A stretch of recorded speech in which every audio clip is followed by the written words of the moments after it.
bias significantly impacts procurement processes, from supplier selection and negotiation to management and decision making. It can lead to overlooking qualified suppliers or making unfair contract decisions. When we think of unconscious bias, we often think about it at the individual level. We understand that everyone has certain attitudes and stereotypes which can unconsciously affect their decisions and actions. However, it goes beyond that. When these biases come together within an organisation, they can affect the organisation at a systematic level. We can see how this happens. Individual biases impact individual behaviour within an organisation. This bias then compounds and reinforces itself, impacting the organisation as a whole. For example, if you're a person who's got lots of experience working with large suppliers and you're given the job of designing a bid evaluation system for your organisation, then chances are the system you design will end up having an unconscious preference for larger suppliers built into it. So then your evaluation process itself becomes biased. Today, I'm going to take you through some case study examples to show the potential impact of unconscious bias within procurement. The most direct impact of unconscious bias is a lack of diversity. Organisations can end up with a lack of diversity in the workplace, a lack of diversity within suppliers, and a lack of diversity within customers and other stakeholders. In the procurement industry, this can result in higher costs, lack of efficiency, a lack of innovation, lack of flexibility, and vulnerability within the supply chain. We can look back at the example of Tesco in the early 2010s to see the impact. Tesco historically prioritised local suppliers in order to support the local economy and maintain control over quality. Tesco was reluctant to diversify its supplier base and consider more cost-effective international suppliers.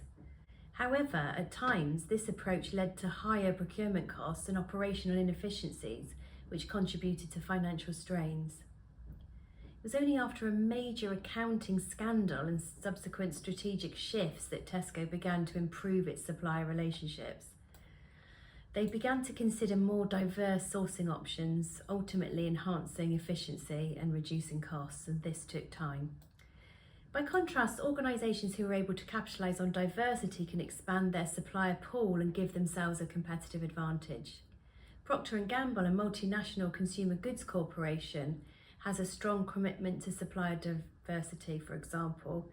Their partnership with Inner City Packaging is one example of this. It's a minority-owned packaging supplier.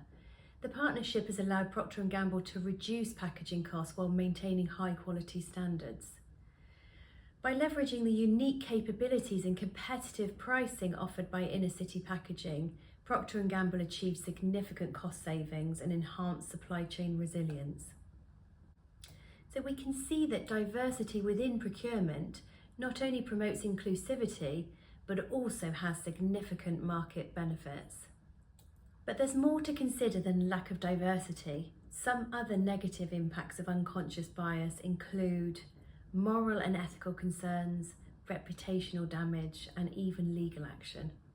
Let's look at the example of the UK government's tendering process during the COVID pandemic. The government decided to bypass the usual competitive tender processes and instead allowed the awarding of contracts through a VIP lane to companies with political connections. This raised multiple concerns about fairness and transparency, and many capable suppliers were potentially ignored, which was a real problem at the time and has been one since. It's been highly criticised and it's caused significant damage to the reputation of the government, and it's obviously been investigated. Discriminatory practices can also lead to violations of laws such as the Equality Act 2010. There's a notable case where unconscious bias led to South Wales Police being prosecuted for breaking the Equality Act. This involved their use of facial recognition technology and a failure to ensure that it was free from gender and racial bias.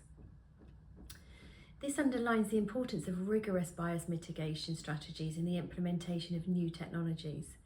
Organisations need to actively ensure their processes and technologies do not perpetuate unconscious biases.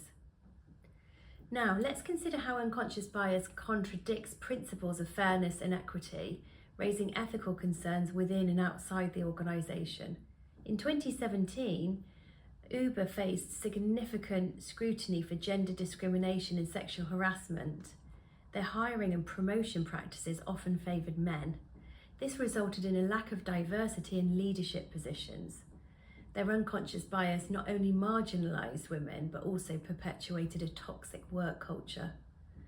The issue was so severe that Uber was investigated by the US Equal Employment Opportunity Commission.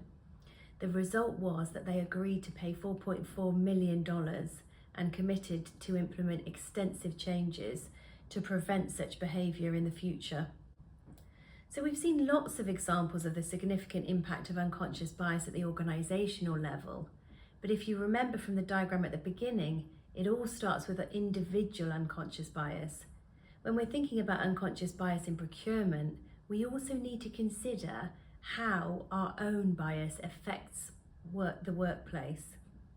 It's not hard to think of examples of unconscious bias in the workplace. Unconsciously giving less airtime to a female participant in a meeting, an unconscious tendency to preference white team members when selecting who should lead a negotiation, automatically assuming someone's heterosexual when they mention their partner in a conversation, or automatically assuming that the oldest person in the room is the most senior. All of these sorts of behaviours can create distance and impact workplace relations. Each incident may seem minor, but they are incredibly significant as they have the potential to compound and escalate, as we saw from the example of Uber in the US. It's in the competitive interests of organisations to address it.